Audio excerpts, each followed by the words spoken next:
大家好，我是凯夫。那我们今天来谈谈这个 Hypershield 将近3个礼拜的一个使用感受吧。首先先说重点，我觉得它的最大的优点之一就是外观真的好看，不只是我自己觉得，问了许多的身边的朋友，包含有些客户来这边看，也觉得 Hypershield 的这个外观真的是好看。我觉得这个真的很不错。有个东西我是有点小失望，就是一打开来的是开箱的时候也有讲到这根腿感。它在这个影片中包含我们自己看也会以为它是一个金属的但是实际上它是一个强化聚合物强化聚合物有点像是塑胶塑料为基底加上一些这个碳纤维或者是玻璃纤维去强化它的硬度所以它也不能算是塑胶啦，算是这个强化的塑料类的。那它的这个上面的这个银色很漂亮的这个类似铝合金的这个颜色呢，其实是一个烤漆。那因为我平常都有挂一个手机在这边，所以走路的时候偶尔手机会去蹭到它，所以说这边会蹭到一点点，让它这个漆就被刮掉了，就露出了它下面应该是黑色的一个底漆，所以这个是在它这个这么美妙的外观之下，让我觉得有一点小小的失望。但是说真的，能怎么解决呢？因为它这2根要是真的用铝合金或者是其他金属的话，整个重量会提升很多。那如果用塑料的原色的话呢，它整根就会变成黑黑的，就没有现在这么样好看啦。所以说这有点两难。总之我觉得它的外观我可以给到95分。就是唯一一个小小缺点就是它这边如果撞到的话，可能就会有一点点掉漆的这个状况。第一优点是外观。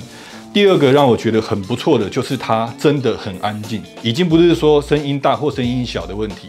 我基本上是听不到它这个马达在运作的声音。相较之下，因为没有对比没有伤害嘛，我们这边挂的就是这个肯沁的 Victrix， 它在这个作动的时候就有比较明显的一个机械的声音。所以第二个让我觉得很棒的就是安静。但是呢，安静又带来了另外一个缺点，这个我们讲缺点的时候会讲到。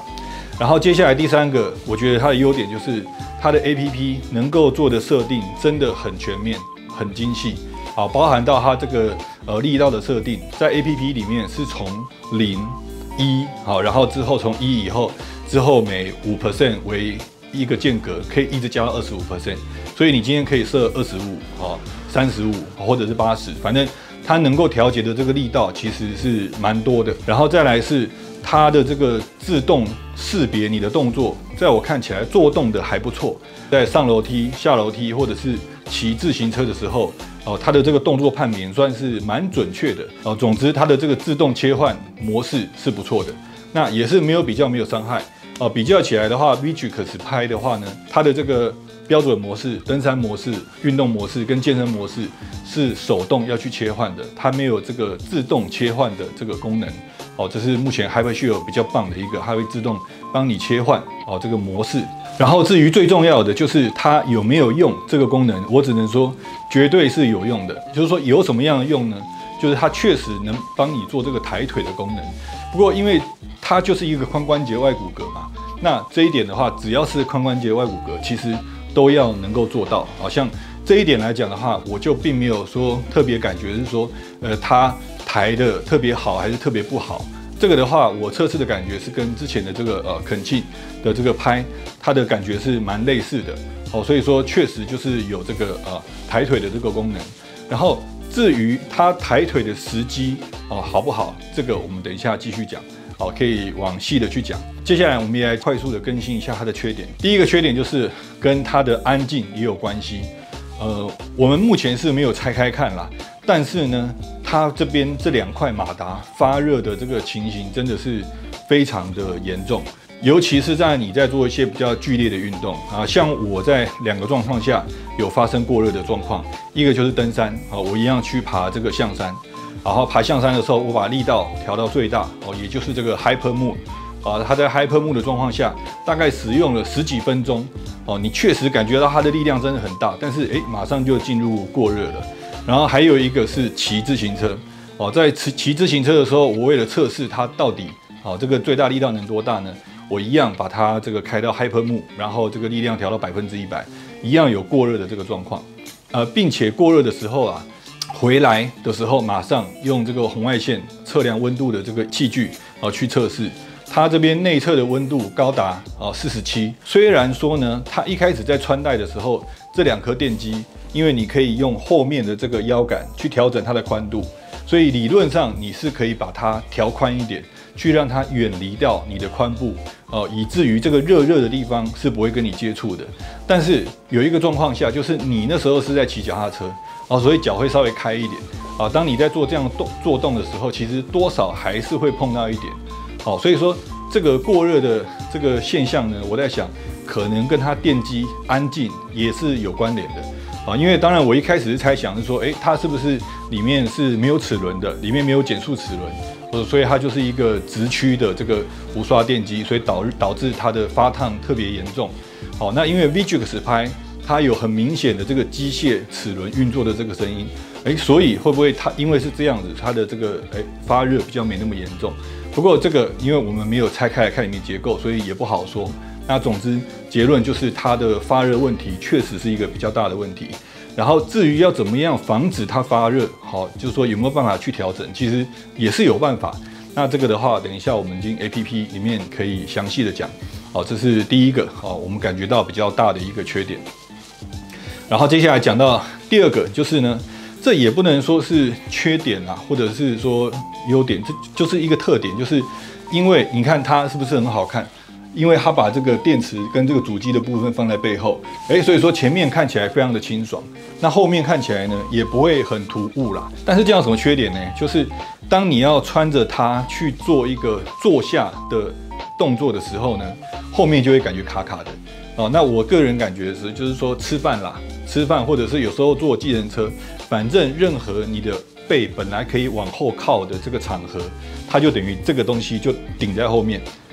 基本上你就是只能坐得正正的，如果你不想拖它的话。不过坐得正正的，你就觉得后面有东西卡着，所以你还是觉得不太舒服。所以当你坐下来要有靠背的场合，比如说餐厅或者是坐计程车、坐车、开车这些场合的话，你都是要把它脱下来的。所以说这个应该说，要么一个主机在前面一个主机在后面，所以各有各的一些优缺点，就看你的使用场合里面是有没有比较常需要坐下。那如果常需要坐下的话，那这一个可能就不是那么适合的一个配置。然后第二个也是因为它是髋部外骨骼所带来的一个小缺点，就是因为它的马达就在这边，那这边刚好还有什么，就是口袋，所以我常常有时候带着它，比如说我关机了，想要去买个饮料，还是去反正任何要掏口袋这个动作，你就会发现它刚好卡住你必须要这样子才能做这样子是掏不了的。所以说这个也就是马达放在两边的一个小缺点。不过我觉得这个都是髋关节外骨骼目前确实比较难改善的一个部分，因为马达必须在这里。在开箱的时候就提过，它的最大缺点之一就是电池难拆，这个部分仍然没有改变真的电池真的是非常的不好拆就是你要拆装的时候，基本上都是要脱下来拆装会比较方便。当它装在设备上面的时候，一只手这样拆不是不行，但是真的很费力这一点希望之后这个结构上能够有所改进。就是其实上礼拜我们的那个 Pro X 出了一点问题，跟原厂去做了一下交换，结果换来的这个新机至少有一个问题得到了一个很好的解决，就是我们之前在开箱的时候，不是有一个电池很难装的问题吗？因为这一次新机打开来，我就发现它这个整个版本都不一样了包含电池电池的 logo 的话，新的机器它的电池的 logo 都不一样了OK， 对，新的是这样子一个比较大的一个 Hypershield 的字样那之前的话，这个电池的 Hypershield 的 logo 是比较小的并且贴标也换了总之我觉得这很有可能是新一代的这个版本，并且在这个马达的侧边，你看它马达的侧边是他们这个 Hypershield 的 logo。那旧款的话呢，就像我不知道到底哪个新哪个旧了，反正我们之前收到的是这样子一个小小的 logo， 然后本来它这边就换了。那这一个我们新收到的版本它至少改良了就是电池好拆装的问题。第一，它非常好装了，然后第二，拆起来也比之前简单非常多。之前是超级难拆的，用一只手根本拆不下来。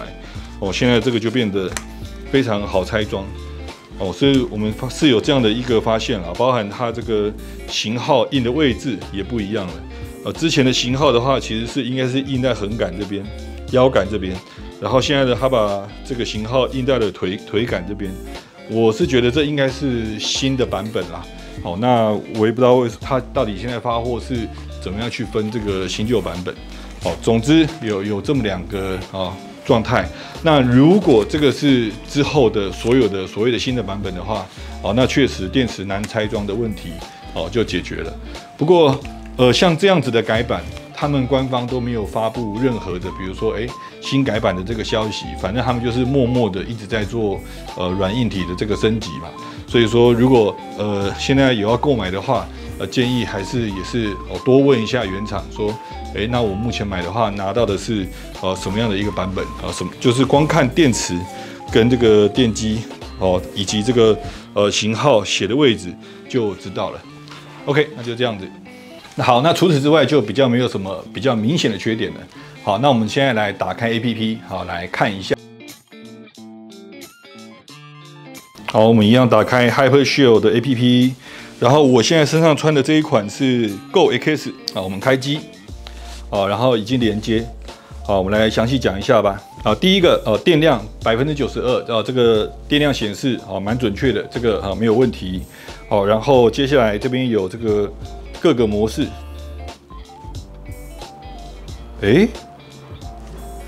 我突然发现一个比较妙的点了。我这是 Go X， 所以理论上之前是没有极限模式可以选择的，但是不知道为什么，这个真的是我今天第一次发现 ，Go X 也有极限模式了，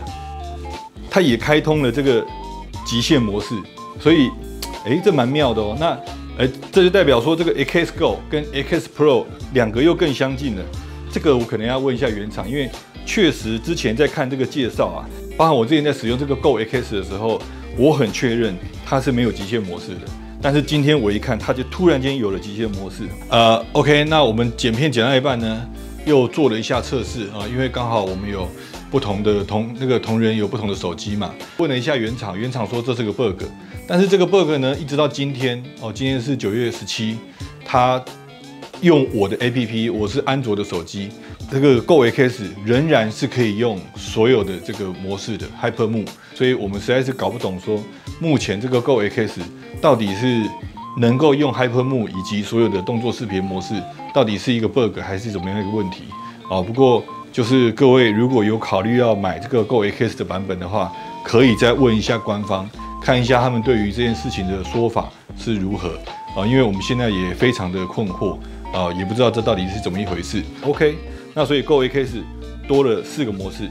好，那在舒适模式下，你可以把它想象成它的出力就是比较小。好，然后在这个 HyperMove 这个极限模式下，出力就比较大。好，然后通透的这个之前有讲过，其实它就是待机就是一个待机的模式。健身的话，就是给你一个阻力的感觉。它给你阻力的感觉，其实跟这个 VGX 的拍非常相似我个人也蛮喜欢的拿它来做运动，平常走路可能10分钟、15分钟才会出汗，但是你用了这个健身模式，并且把那个阻力开到100%，可能不用7、8分钟马上就出汗了健身模式它也是有的。好，我们现在调回这个舒适模式。天哪，这完全颠覆了我以前的想象了，因为各位可以看到现在 APP 上现在他们显示的，它的自适应动作识别的部分，原本的 Go X 只有6个也就是最上面的这6个行走、竞走、上坡、下坡、上台阶跟下台阶，它是没有下面那几个的。但是现在好像连 Go X 也全部开放的感觉像这个碎石路、骑行、跑步、登山。下面甚至还多了2个，叫做雪地徒步跟沙丘，那可以选吗？可以选呢。虽然说它的雪地徒步跟沙丘下面有2个橘色的框框，写着 Ultra， 这是它昨天才发布的一个比 Carbon X 更新的版本叫做 X Ultra。但是怎么突然间连这个Go X 也多了这么多的这个动作？这个可能是一个更新吧，我也不知道这是 bug 还是怎么样，所以说可能要看之后原厂的决定。如果是这样子的话，那我只能说 Go X 的 CP 值突然又高了不少。因为如果有看上一部影片的话，就是说，这个 Go X 少了这个极限模式，少了 Hyper Move 啊，然后它这个能做的动作，在我看来，我最在乎的是骑脚踏车，它又没有。那它现在 APP 目前看起来全部都大开放了哦，所以说对于之前买这个 Go X 的人来讲，算是一大福音吧。好。那我们现在来进入这个比较细节的部分，就是你可以看到，比如说我们现在是在舒适模式下，它的这个最低的这个输出力度，甚至有一个1%哦，蛮可爱的，就是1%。然后当你用手动去调整的时候呢，它就是以5为间隔，好，5%、10%、15%、20%，其实是可以去自由调整的哦。只是这个只有在 APP 上面才能够以5%为间隔去调整。你在这个上面用这个按键的话呢，就是25、50、75跟100哦，就是这4个 level 可以调整。好，然后在这个自适应动作识别的部分，这个部分我也有一点点的意见哦，比如说。它这边是开启嘛，好，这个自适应动作识别目前是开启的，所以它会判断你的这个当前的做动状态，哦，像如果你是站着的话，哦，它就是无动作，然后你一开始走路的话，有没有？现在就显示为这个行走。那你是不是会觉得说，那它这个自适应动作判别能够判别的动作就是下面的这12个，哦，之前是6个，然后 Pro 是10个，现在变12个了。但是实际上，我测试的结果就是不是这样子的。它自适应动作识别能够判别出来的动作其实是有限的。那目前我只测出了几个啊，就是第一，行走是最基本的，那个是测得出来的啊，只能一般走路，它就会判断为行走模式。但是呢，关于这个上坡跟上台阶，以及下坡跟下台阶，这个它就没有完全的准确的判断出来。怎么说呢？就是说，当你真的在爬楼梯的时候啊，它出现的这个字，中文字是上坡，但是它出现的这个图案呢，它有个小人嘛，有个小人在这边动作，它出现的图案是上台阶的图案。应该是说，它自动判断的时候，它很难判断你是在上坡还是上台阶，因为这两个动作实在太像了，所以它就直接用了上坡的这个字跟上台阶的这个动画哦来辅助你啊。那确实就是有一个辅助你上坡跟上台阶的一个动作，这就是我在开箱的时候比较有疑问的啊。那目前确实它是把上坡跟上台阶在自动识别的部分统一为一个动作。好，那下坡的部分也一样。我在下楼梯的时候呢，它的判断是中文是下坡，但是那个图案，那个人的图案是下台阶的图案。那我怎么测？我就是测不出这个下坡的图案哦，也就是下坡跟下台阶。当你在自动感应的时候，它是把这两个东西合为一个动作的。对，那你说，如果我今天不用自动感应，我去手动选择上坡或者是上台阶，有没有差？坦白说，我自己的测试还真的感受不出差别。我真的在走一个上坡，一个自行车引道的时候，我去切换了上坡跟上台阶，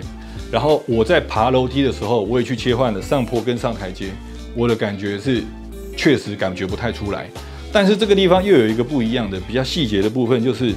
当我用自动适应动作识别的时候，爬楼梯，它给我判断出来的是上坡 ，OK， 这个判断是正确的，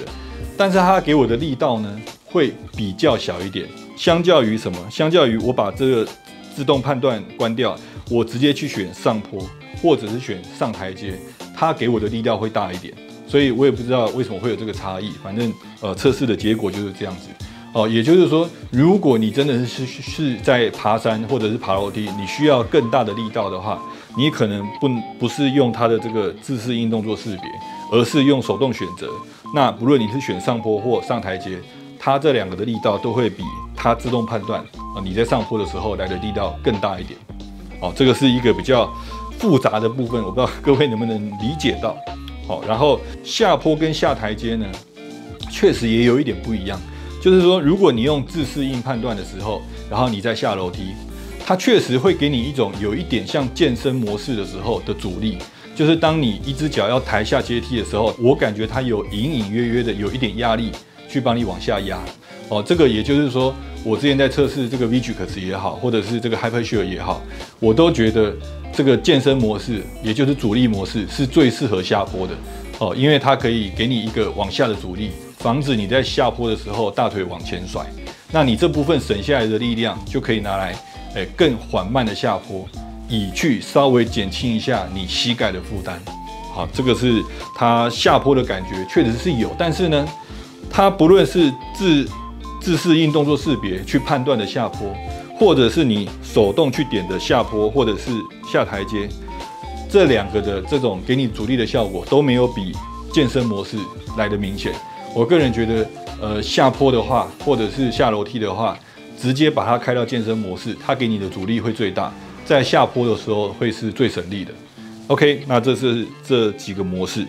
然后接下来这个碎石路啊。碎石路我就真的走不出来，就是说它在这个自适应动作识别的时候是没办法判断出你在走这个碎石路的。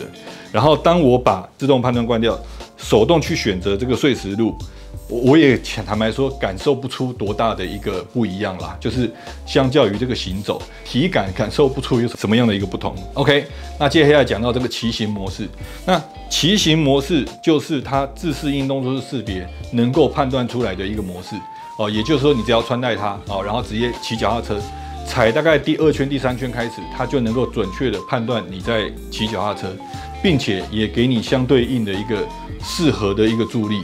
也就是我在这个 VGX 开箱影片里面讲到的，它给你的是一个下压力量很大的一个感受。哦，就是我们骑脚踏车的时候，上台力量不是需要那么大，但是下压需要很大的力量。哦，所以说骑行模式是我觉得 Hypershield 真的也是做得很不错的一个模式。当然要排除掉它这个过热的问题，因为骑脚踏车其实你一不小心就会骑得很爽，骑得很快哦，然后你的腿动得很快，它的这个机器呢也会跟着动得很快，所以真的很容易就过热了。哦，过热的问题我们等一下再说。那接下来就是这个跑步，跑步的话呢，它也是能够自动判断，能够判断得出来的。好，这个没有问题。接下来就是登山。登山呢，我也没有靠这个自动判别去判断出来。登山的话，应该是说，因为你在登山的时候，可能你的动作幅度会比较大，它会稍微降低一下它这个针对你有没有穿戴好的一个检查的容忍范围。所以这个地方可能自己需要注意，就是如果你的腰带，比如说腰带松掉，或者是腿带松掉，它基本上是会停机的哦。但是如果你选择登山模式的话，就是它对这个你这腰带可能稍微松了，或者是这个腿带松了，它的容忍幅度会更大一点啊，因为你在登山的时候可能会有更大角度的这个晃动。我觉得它其实跟这个上坡应该是比较类似的。好，那接下来就是今天我开 App 才看到的多的两个，一个叫做雪地徒步，跟一个叫做沙丘。那因为我目前点起来，它真的是可以点的哦，就是说你可以手动去选择这两个模式，而且我是Go X 哦。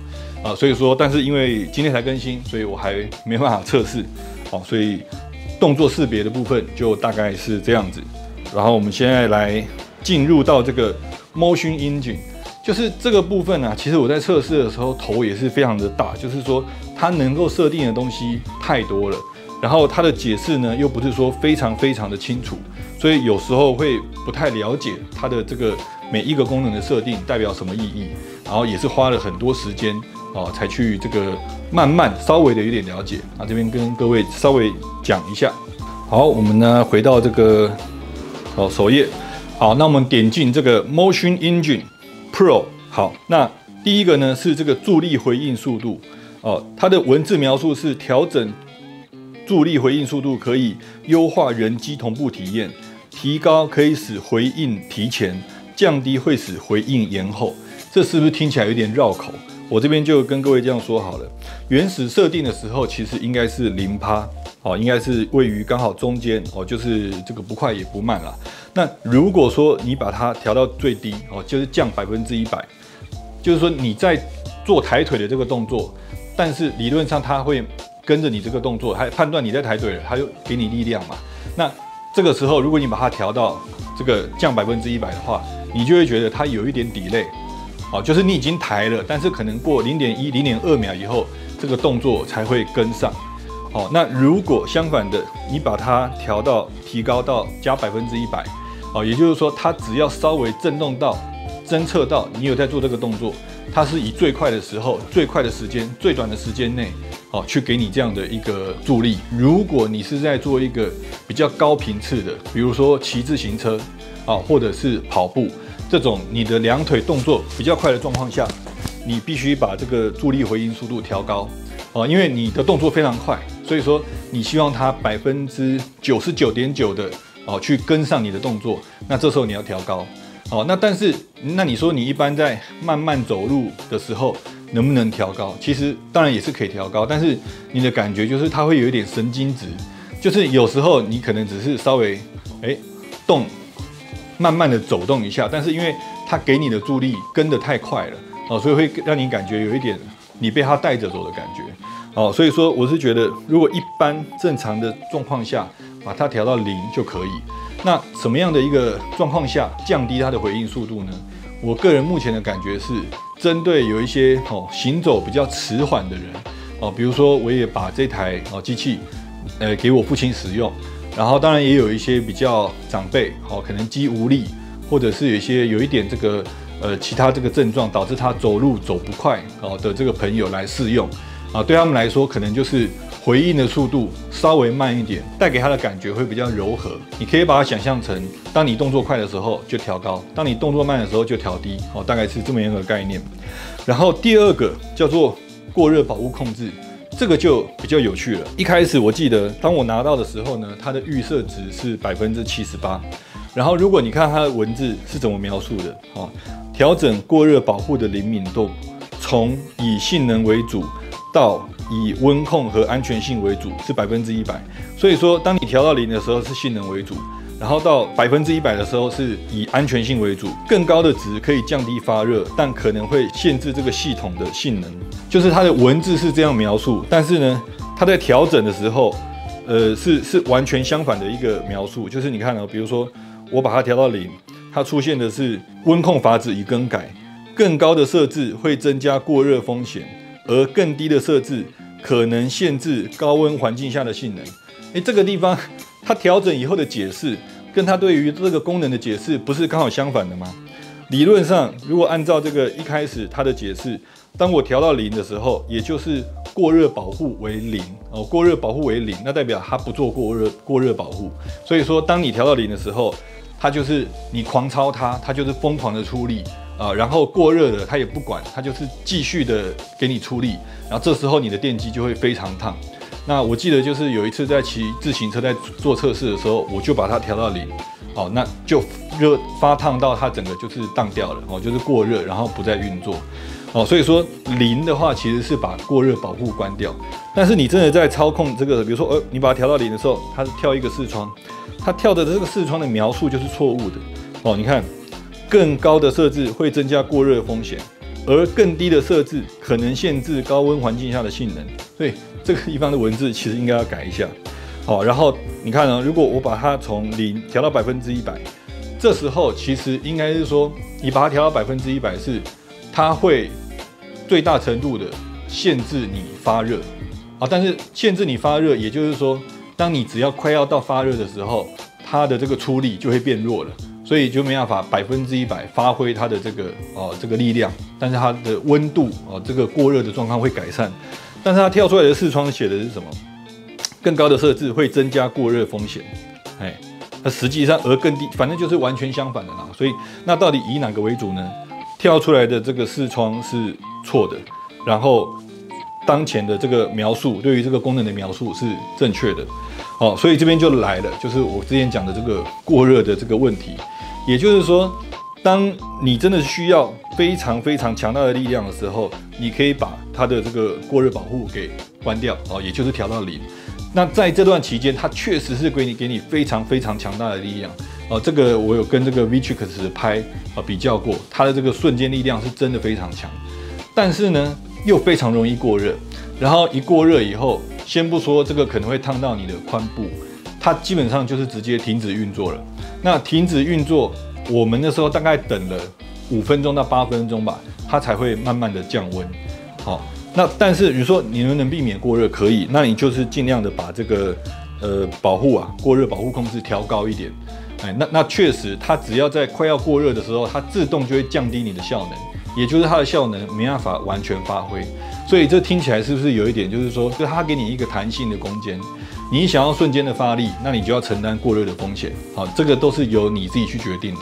好，但是目前它也有一个小小缺点，就是在 APP 里面你是看不到它的电机的温度的。哦，你看不到它的温度，所以说，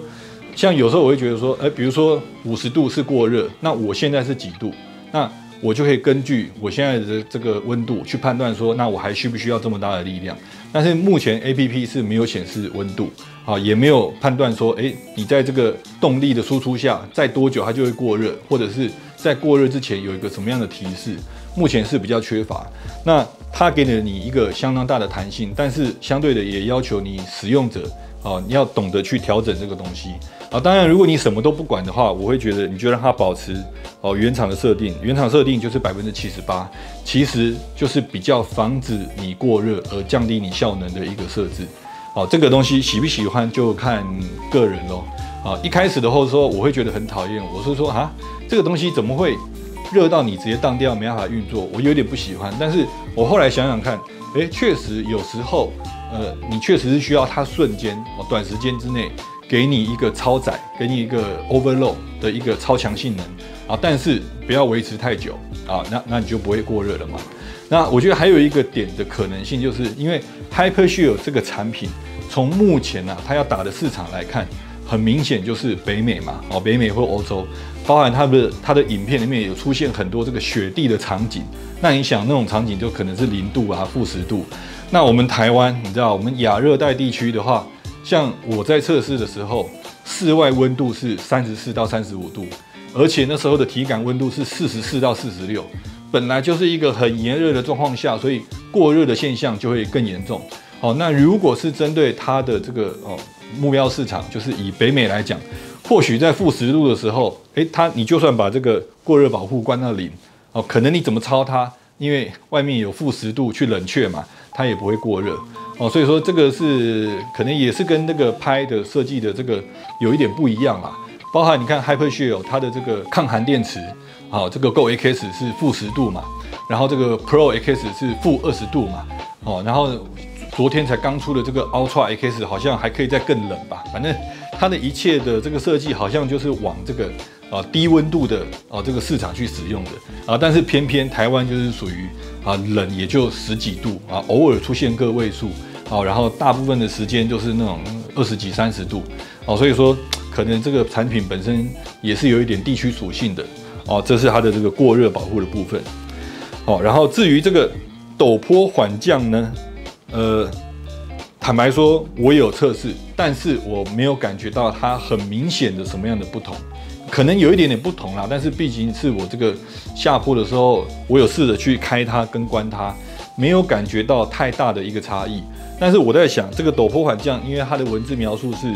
陡坡缓降功能保证下坡时的稳定性和安全性，降低在下坡过程中的关节压力它写到降低下坡中的这个关节的压力所以我在想，如果开启这个功能的话，理论上应该是就有点像我在下坡的时候喜欢开健身模式一样就是它应该会给你一个下压的阻力让你不要往前甩这么多但是它可能给的这个阻力不是很大，所以我并没有很明显的感觉我就是觉得下坡的时候就是开健身模式最舒服所以这个是陡坡缓降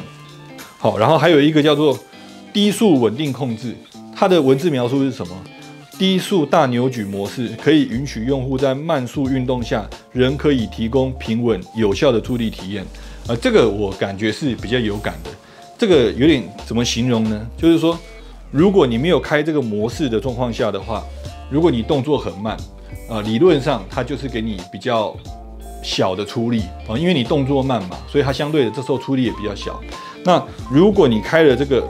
低速稳定控制，比较像怎么样呢？我的手一样是移动很慢的，但是呢它给你非常用力，就是非常用力的像肌肉绷紧的状况下去给你这个出力也就是说，如果你开启了这个模式以后，即使你的这个上楼梯或者是下楼梯的动作是很慢的有没有？他现在有在带我，但是你可以明显的感觉出来，他这时候的力量比较强，就感觉他是用比较大的力量很用力，感觉就是肌肉绷紧，然后很有力的把你慢慢抬上来，好，这样的一个感觉。这样的一个模式适合什么样使用呢？就是一样是动作比较缓慢，然后比如说长辈或者是说这个肌肉可能大腿肌比较不足，所以他的动作比较缓慢。但是你会需要它力量很强的支撑的时候，是可以开启这个模式。这个我是比较有感觉的。那如果你把它关掉的话，它正常的判断就是，只要你动作慢，它给你的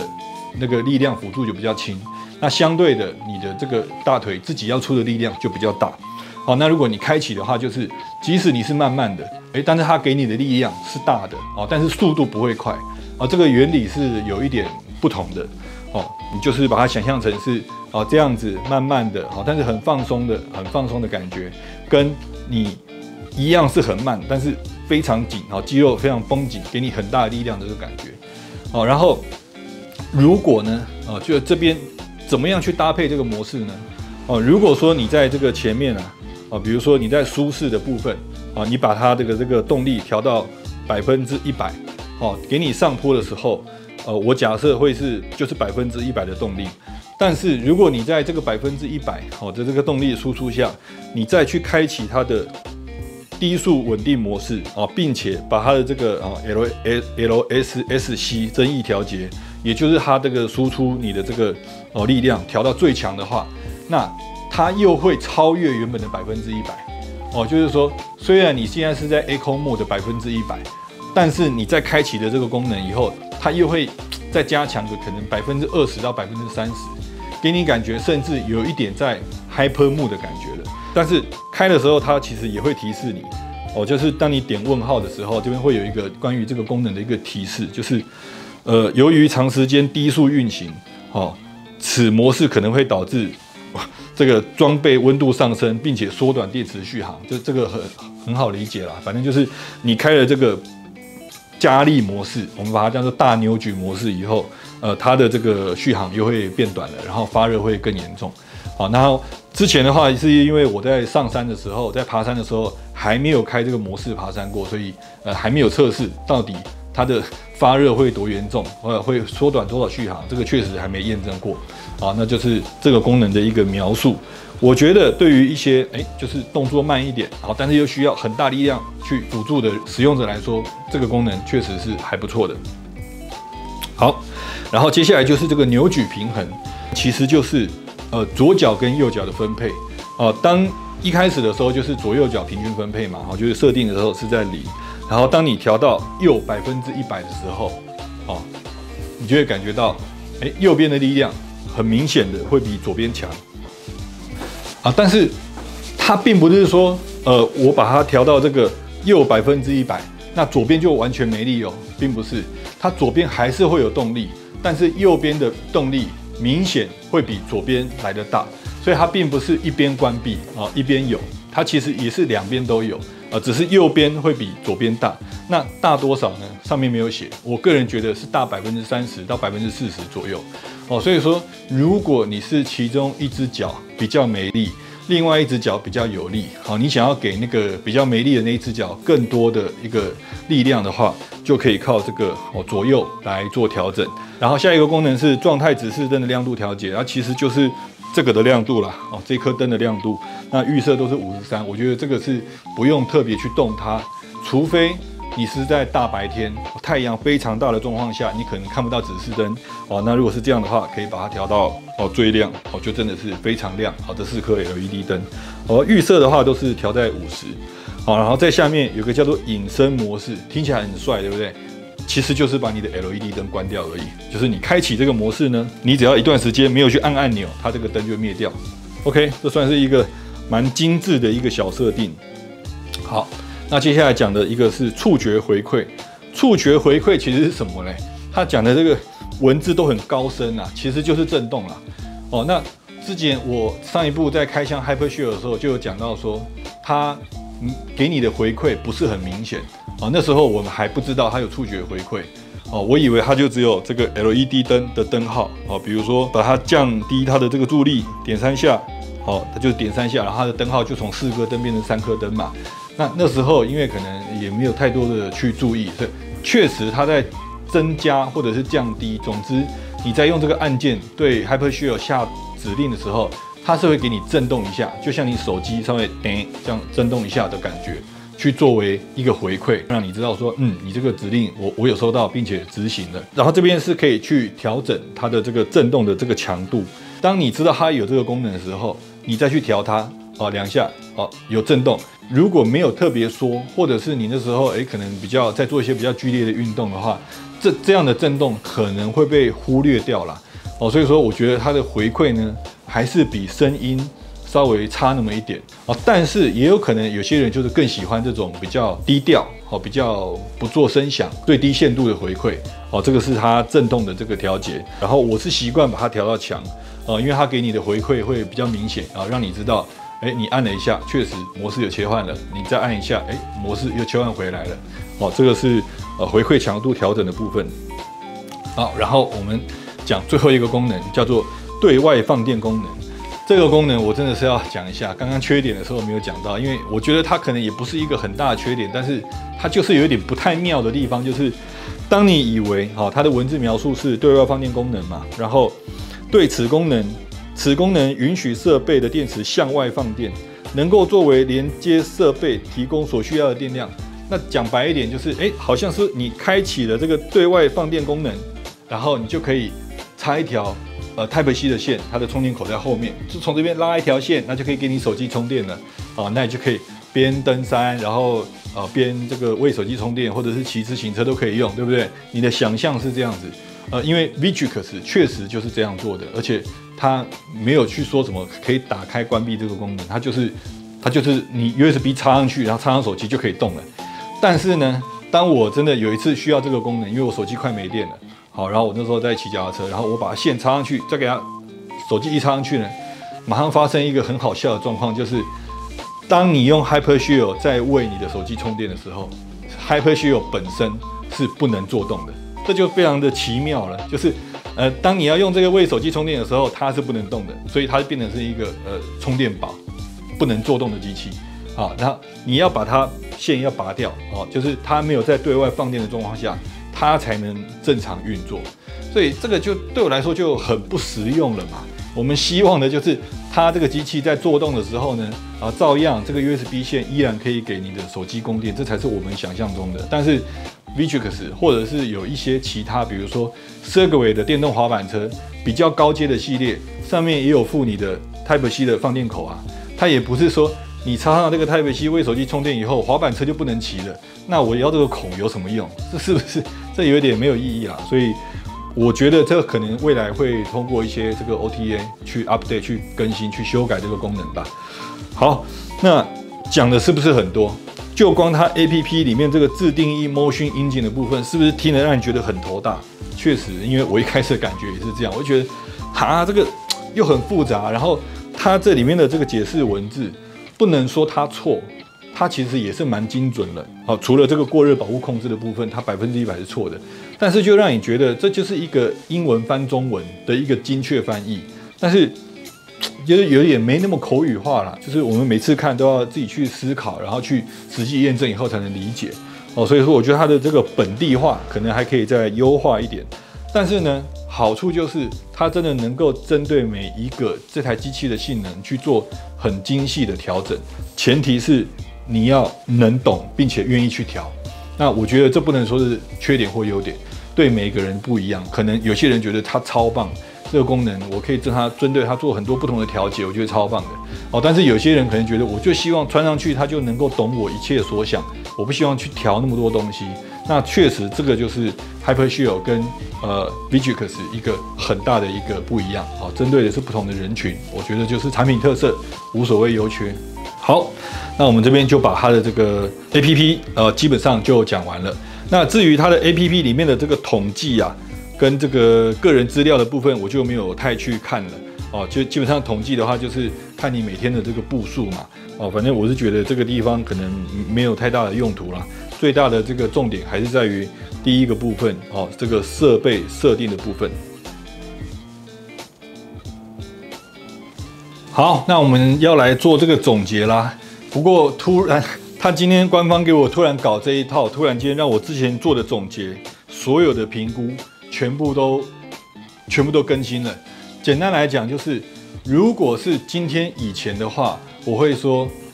这个 Pro X 这个中阶的版本仍然是 CP 值最高的。但是因为今天它 APP 里面把 Go X 这个入门版的 APP 功能看起来是完全开启了，之前没有的极限模式现在有了，之前只有6个自适应动作识别，现在看起来也完全开放了。那如果是这样子的话，确实这个 Go X 的 CP 值又提高了那么一点。好，那 Pro X 在我觉得还是 CP 值最高了。然后突然间又蹦出了一个叫做 Ultra X。好，那这个 Ultra X 目前看起来是1999美金，哦，也就是将近台币6万。然后在这个同时呢，我们之前这个帮朋友买的卡蹦 X 又降价了，之前是1799美金，我今天上网看，突然降了200，变1599。哦，然后这个 Pro X 本来我们买的时候是1199美金，现在变1099，也降了100。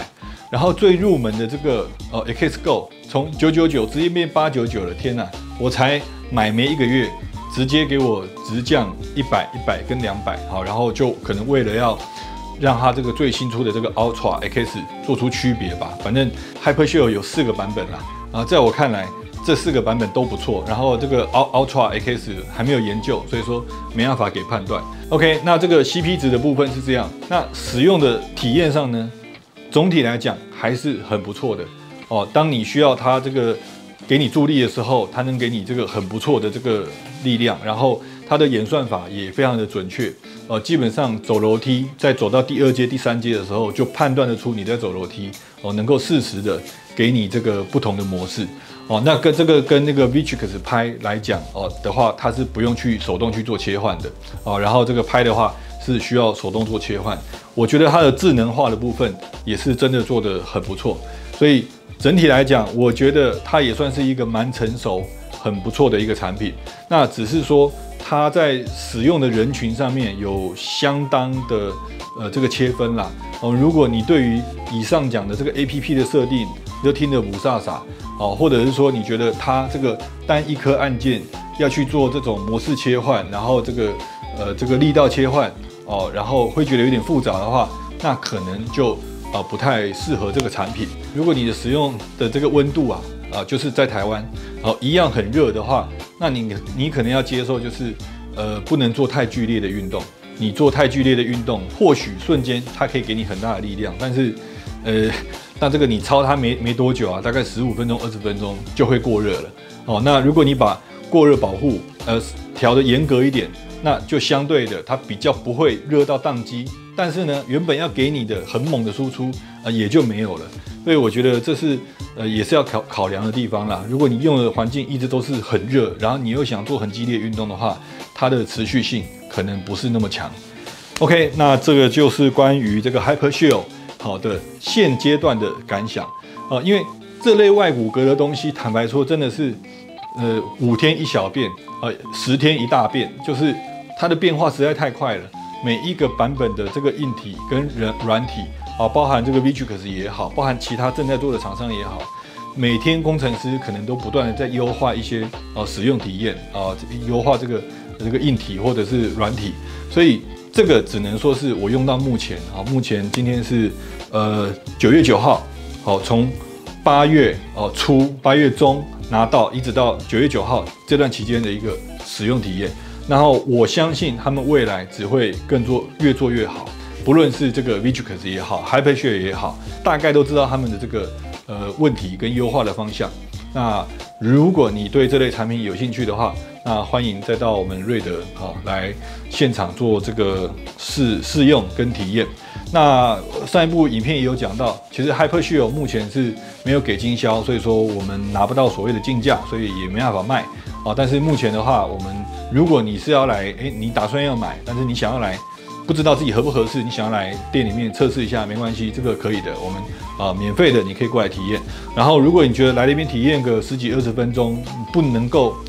真的能够你知道它到底好不好用，适不适合，你想要租出去也可以就是这个开放出租。好，那我们目前也还在跟原厂谈这个代理经销的可能性啦。如果可以的话，我们瑞德想要成为这种消费级动力外骨骼的一个专家，然后你来这边就可以体验，然后出租购买到各种不同品牌、不同功能、不同特性的这个外骨骼。这是我们长远的一个目标。OK， 那今天这个影片就到这边，我是凯夫，拜拜。